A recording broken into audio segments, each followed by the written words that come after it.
राहुल और निशा एक ही कॉलेज में पढ़ते थे।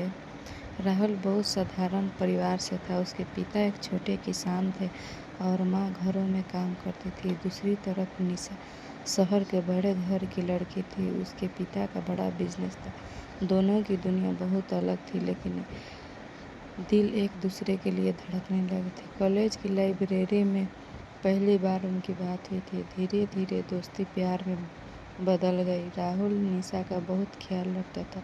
जब भी निशा उदास होती थी, राहुल उसे हंसाने की कोशिश करता था। निशा भी राहुल के बिना एक पल नहीं रहती थी। एक दिन बारिश हो रही थी। दोनों कॉलेज की छत पर खड़े थे। निशा ने राहुल का हाथ पकड़कर कहा, अगर कभी तुम मुझे छोड़कर गए तो मैं जी नहीं पाऊंगी। राहुल मुस्कुराया और बोला, मैं मर जाऊंगा लेकिन तुम्हारा साथ कभी नहीं छोड़ूंगा। समय बीतता गया, उनका प्यार और गहरा होता गया, लेकिन किस्मत को शायद कुछ और मंजूर था। कॉलेज खत्म होने के बाद राहुल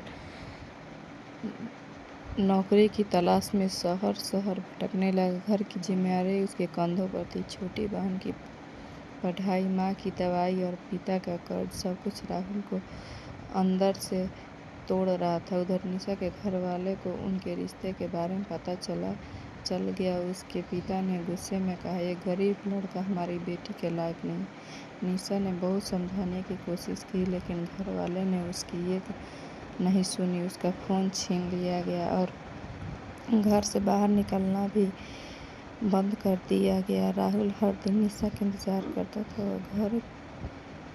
वह घंटों उसके घर के बाहर खड़ा रहता था, लेकिन निशा उससे मिल नहीं पाती थी। दोनों एक दूसरे के लिए तड़प रहे थे। कुछ महीनों के बाद राहुल को एक छोटी नौकरी मिली।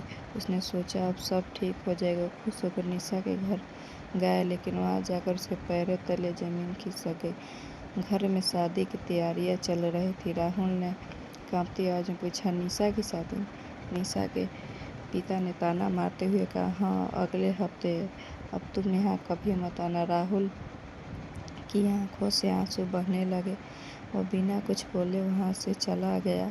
उधर निशा अपने कमरे में बंद रो रही थी। वह राहुल से मिलना चाहती थी, लेकिन मजबूरी थी।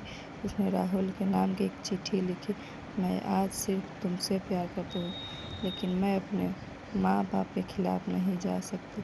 शायद हमारी किस्मत में मिलना नहीं लिखा था। शादी वाले दिन निशा दुल्हन बनी बैठी थी, लेकिन उसकी आंखों में खुशी नहीं थी। दूसरी तरफ राहुल शराब के नशे में सड़क पर अकेला घूम रहा था।